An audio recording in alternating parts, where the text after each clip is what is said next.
For all those who don't know us, we are PEP.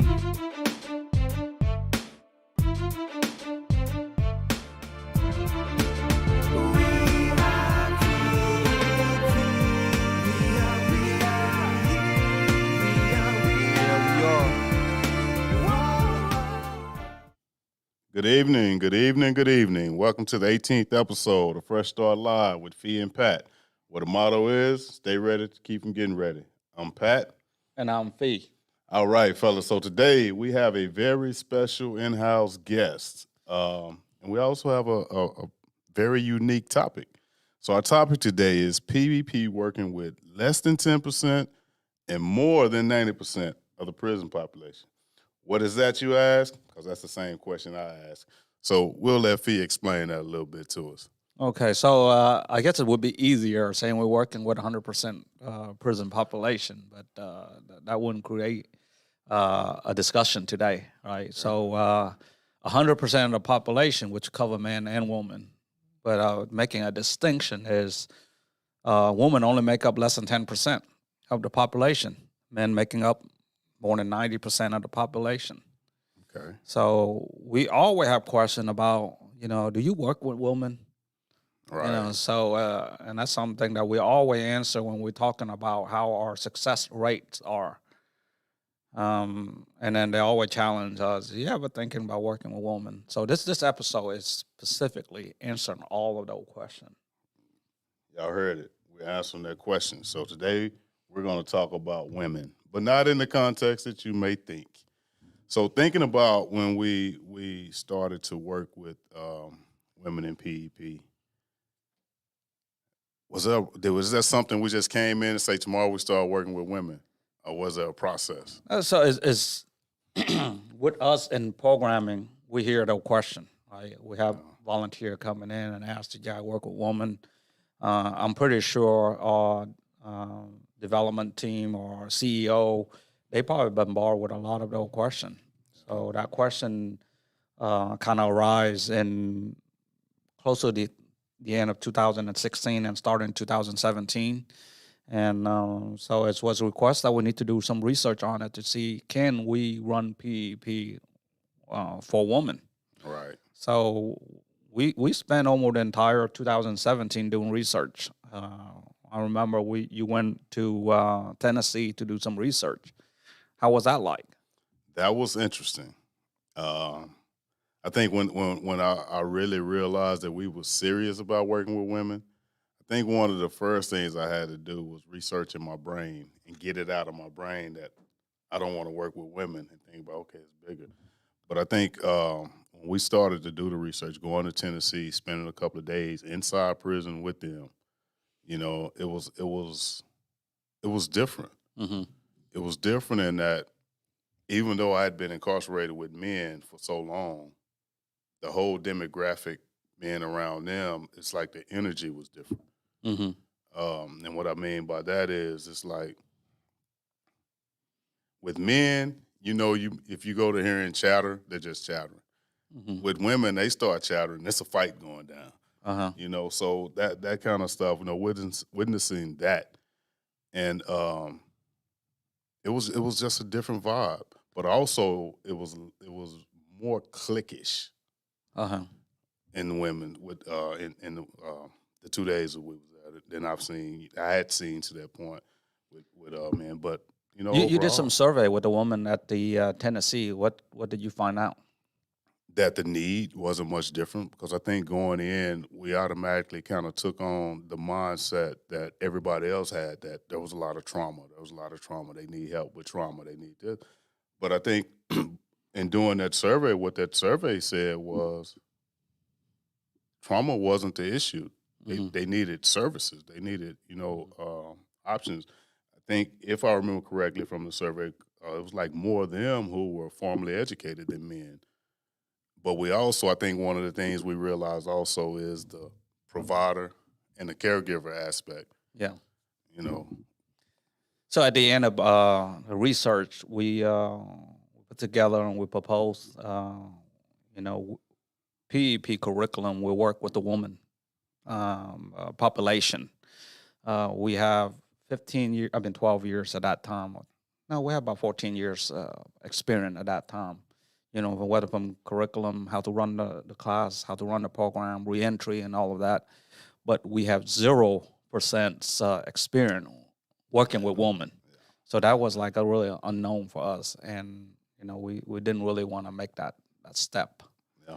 But we went out and started. We launched it in the end of 2017.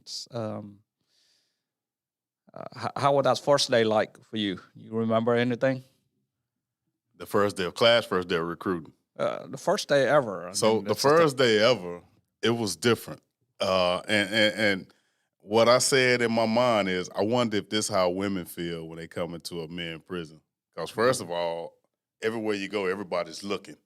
Mm-hmm. You know, and it's all women, so everybody's looking, and it's kind of like some looks like, that's not a good look. It's kind of like the thought I had was, I wonder just how women feel. But also from that first day, one of the things I realized in going in was how I was going to really have to deal with them. Where I was free and loose with the guys, Mm-hmm. I knew that I couldn't be free and loose with them, that everything had to be on a certain level with them. So. Yeah, I know when you're working with the guys inside, you being yourself. You know, you thing that you say, the guys probably understand and didn't take it out of context. Right. And I believe it's going to be very difficult. Well, it was very difficult in your interaction with the woman population, right? Yeah, but over time, I'm gonna show you what happened with them over time. So, it professional and direct, Mm-hmm. right? And as you get to know them more, and they get to know you more, but the one thing you had to do was always be direct and Mm-hmm. blunt with them. Mm-hmm. You know, because once you stop being direct and blunt, now here comes the manipulation, and here comes, you know, the other things. But you know, it was an interesting run. I'll say that. Yeah, so 2018, that's when we ran classes for the woman. And going through all the preparations, you know, recruiting, starting class, doing the business plan stuff, it's kind of like renewing my my passion for like doing the prison work, because it's remind me how PEP just started, you know, Yeah. back in the day, and all hand on deck.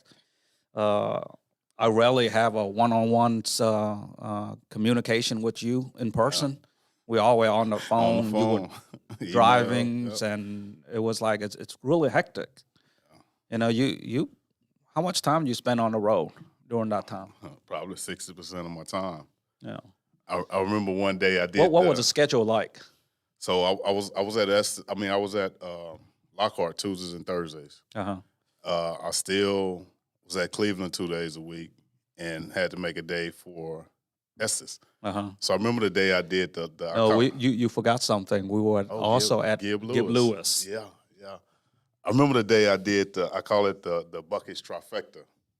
So I left Cleveland, came around Beltway to 290. I hit Buckets in Waller. Mm-hmm.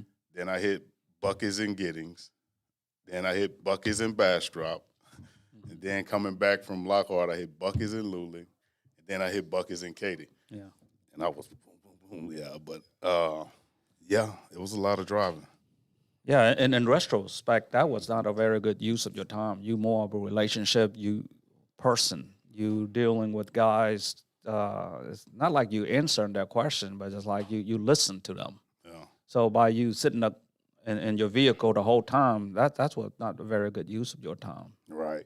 Yeah. You don't have that FaceTime. I had more windshield time than FaceTime, and I think up to that point, FaceTime had been more beneficial than constantly driving. You know, being able to be at the unit for 3, 4, 5, 6 hours. Mm-hmm. Now it's kind of like I was doing a lot of in and outs. You know, so I'm at Cleveland for an hour and a half, go up to Gib Lewis, or at Cleveland again for an hour and a half, leave and go to Lockhart. Yeah. You know, it was a lot of movement. So in that chaotic, you know, we spend a lot of times in meetings talking about how we addressing both the need for the man and for the woman. So it was a lot of activity Yeah. going on. I think though time is really making us realize that we're in the right place. I mean, we're here to solve a problem. Yeah. Right. So at the end of 2018, we realized that the best way to serve the woman population is have a separate program. Right. Right. So we was fortunate enough to raise a lot of money at that time for the woman program. So there was some of our staff went to the woman program. We have some board member went over there. We transfer all the knowledge, resources. There was enough money to run at least a couple more classes, and you became the consultant for that new entity. Yes. Yes. And that was kind of retraining with people who had really no knowledge of PEP. Mm-hmm. That was kind of exciting, Uh-huh. for a minute. So in 2019, so we did a complete transfer. The new entity is called Empower Woman of Purpose. Right. Right. It's still running right now, right, at this It is. moment? They are. Okay. I think the last time I did a report, we still have a few more participants that actually went through PEP and still there. Right. Right. I want to say there's 4. 4? Yeah. Okay. And what about the one that got released? Do you keep in touch with them? Or Most they definitely. reach most out definitely, to you? Most definitely. So the ones that got released, even though we broke off and became a separate entity, EWAP, I think the first 2 groups, no matter what they change the name to, they're going to always connect with PEP. How you know that? Conversations, they still get on my nerves, But yeah, the connection. I mean, even on social media, Mm-hmm. the majority of them are connected with PEP brothers. So they've immersed in the family. So yeah. So I think the audience probably hearing enough about me and you talking about this. They actually want to see PEP Sister. I mean, All they've right, been fellas. asking for PEP So Sister. the first time in the history of Fresh Start Live, we are bringing you one of those worrisome beings today.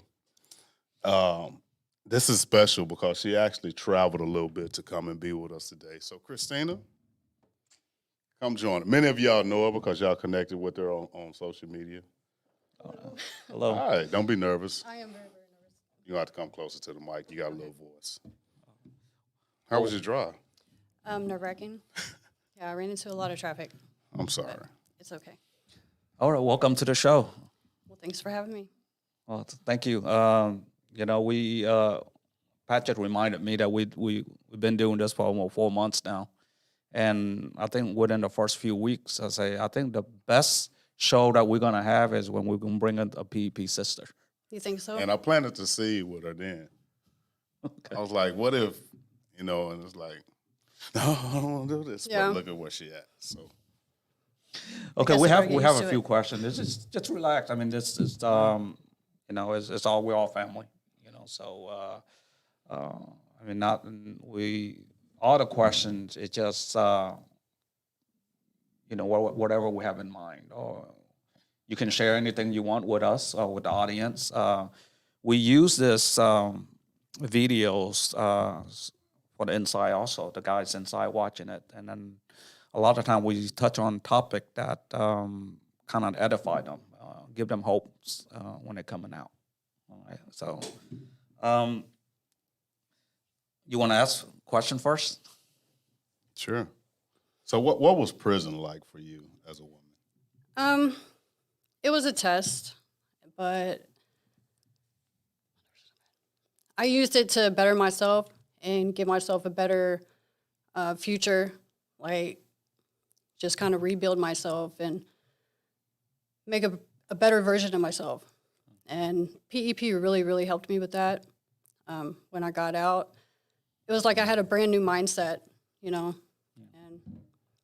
So I don't think I would have been where I'm at. Before without you that. go down that road, we're going to go there. I want to ask you a question. So from a male perspective, I think for the majority of us, our first day in prison is about physical survival.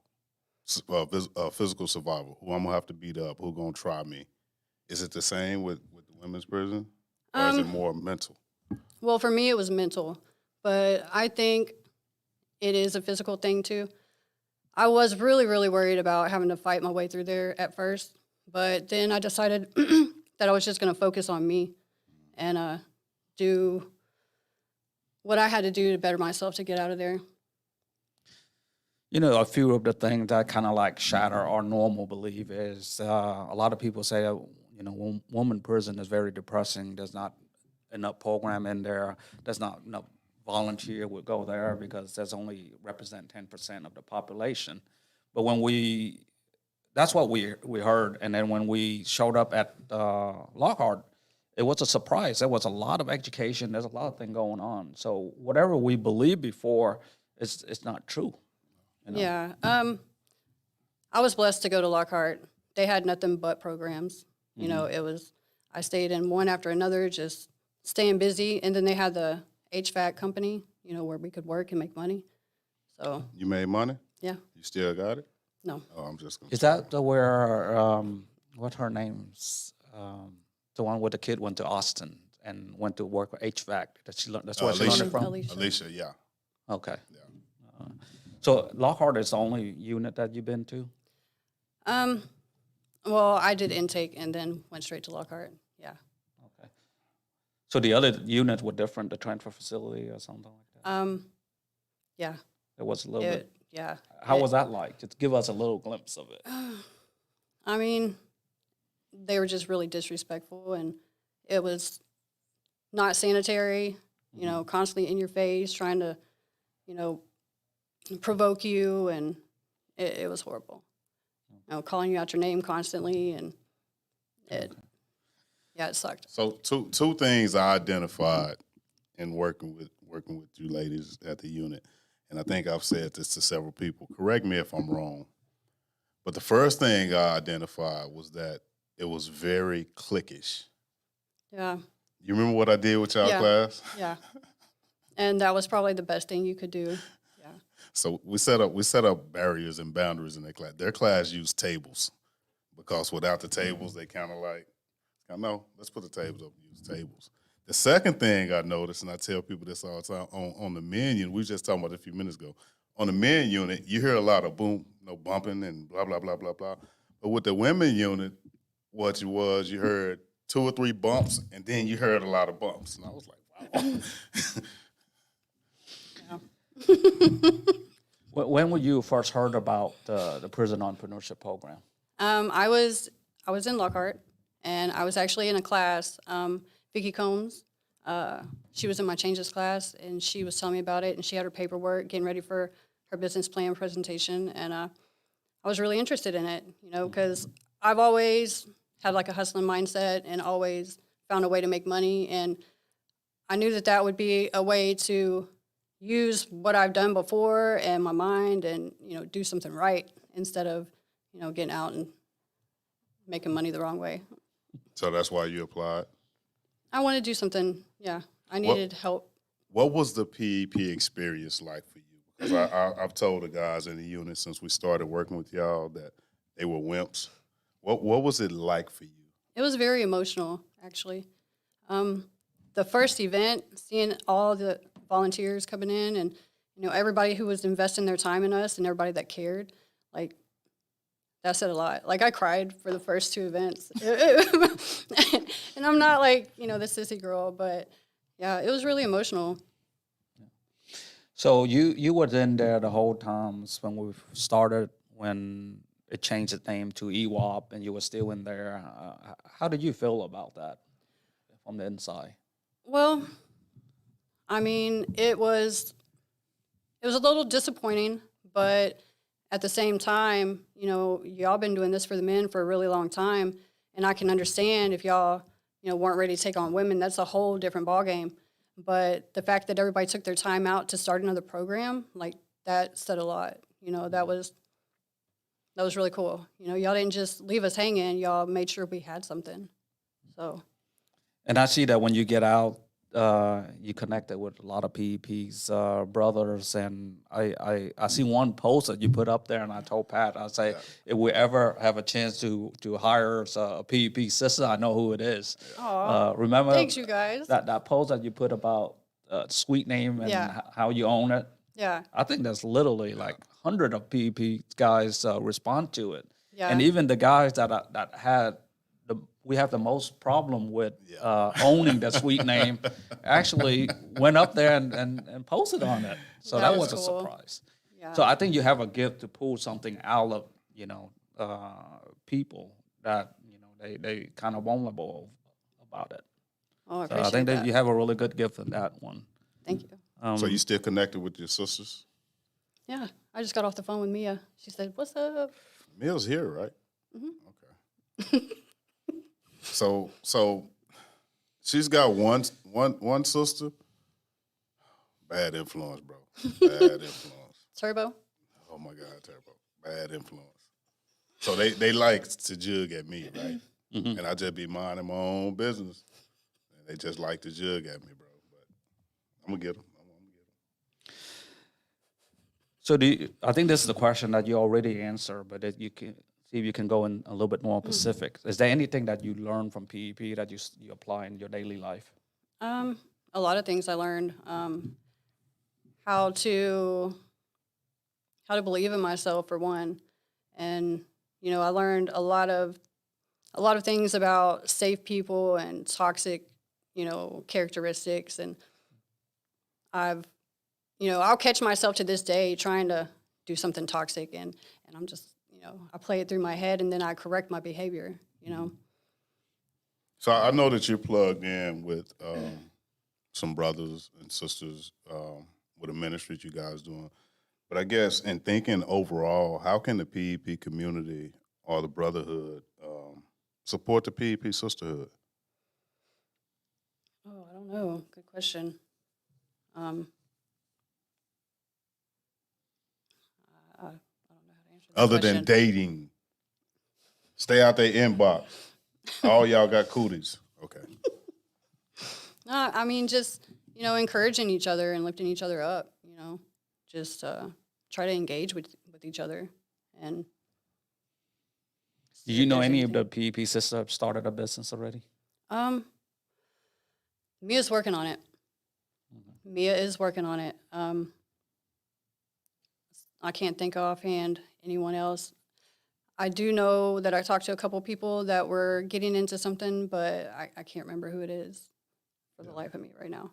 I know that Chandra Anderson started to do, I think it's just part-time, though, like business cards and little media stuff. I want to say that Paige started some kind of animal something or another in West Texas. But as far as large scale, I don't know that any of them have gone large scale. No. Oh, who's got the clothing? Shayna? Somebody's got a clothing page. Oh, Shauna, yeah. Because she sent me a link for a clothing page. Yeah. Her and her sister. I think it's called My Sister's Sister's Closet Boutique or something? Yeah. They have like an online clothing store.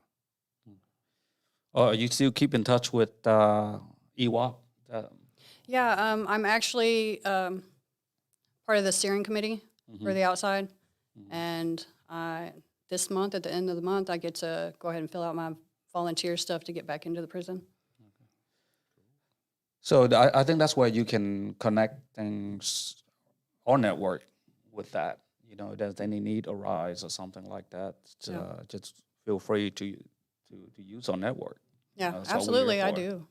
Hey, that's what y'all taught me to do. And So here's the question that I mean, other people beside PEP would be interesting in knowing. Well, we get out of prison and percentage of us recidivate and going back. Women a little bit less than men. Is there anything that you do specifically or pay attention to so you won't recidivate or become a statistic? I do a lot of helping other people. Just trying to stay focused on, my goals and where I want to be, and not like anything specific.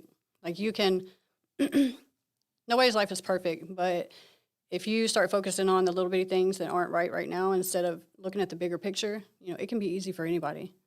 So I just try and stay focused and stay busy and help others and, focus on trying to solve their problems instead of worrying about mine. Where are you living? In Elkhart, Elkhart, which is close to Palestine. yes. So this is the second time that I've basically, because even the first time, I basically sent out a call and you said outcome. Why? Because I want to do something bigger than myself and encourage other people. If they see me doing something, and maybe they'll be more open to giving their time too. And it doesn't matter what it is, like the CPS and this. It's for a good cause. Even though I'm deathly afraid of being on camera and I have such bad anxiety, like it's horrible. Did you tell Turbo you was going to be on here? No, I was going to leave it as a surprise. Oh, boy, I wish she was on now. So let's acknowledge who we got with us right now. So we got Cooking with the Hammer. Alfredo's on with us. We got Ex-Con Fitness. Sergio, we see you, bro. Hit me up. I'll let you know how you get some shirts. Say, if y'all got some questions for Christina, go ahead and type them in the comments while we got her on the hot seat. So we have a lot of guys who are in who we don't know because we don't know they're there because they haven't commented, but they're going to see you. So.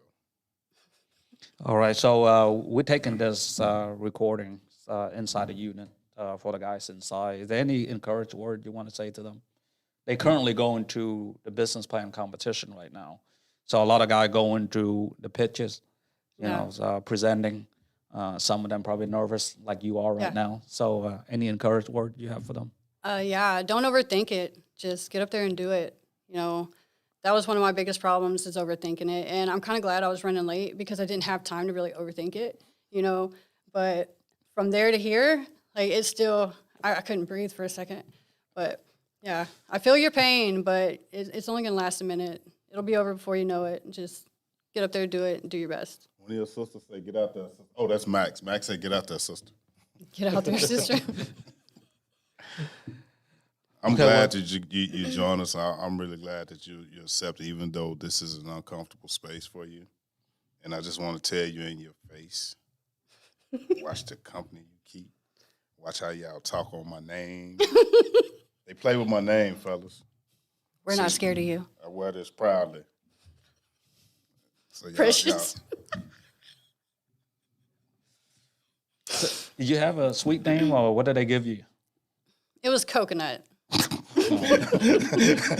Well, how did you own it? Well, we really didn't have to do the whole There's no owning jingle for thing that?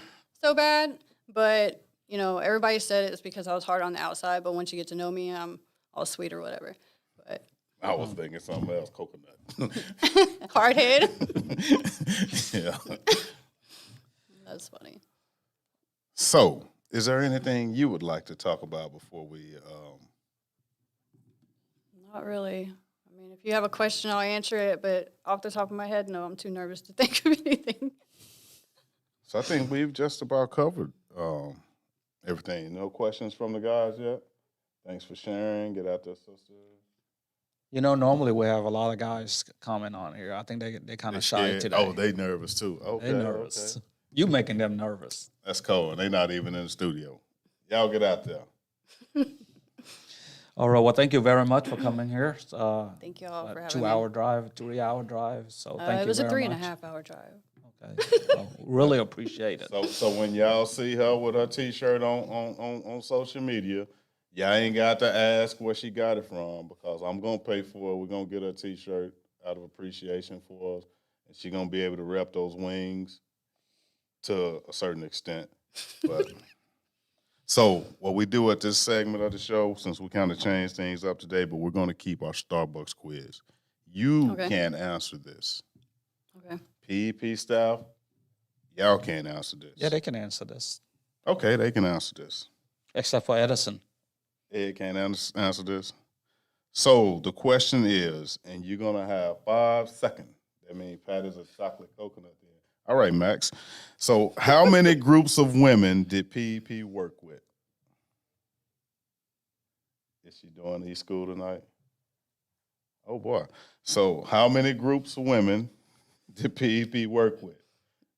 And we count down. 5, 4, 3, 2, and 1. See, All right, give them a little bit more, because if you don't, you know who's going to call you right after this. yeah. See, you got these guys playing with me tonight. So they've been watching y'all play with me. They haven't played 18 episodes. And tonight of all nights, they won't play with me.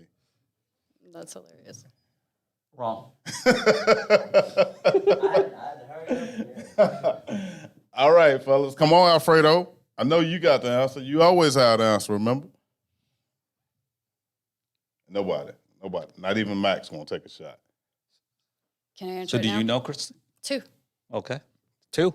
So the lady beat y'all. All right. You owe her a Starbucks. We got her. Okay. We'll do one better. We'll buy you a pizza. How about that? All right. So, fellas, thank y'all for joining us. Christina, again, thank you for joining us. Remember, fellas, we're on a mission to celebrate 1 million stories. And with Christina joining us tonight, we're one person closer, first female. Keep this in mind. Freedom demands responsibility, but responsibility demands accountability. So until we meet again, peace. All right. See y'all next week.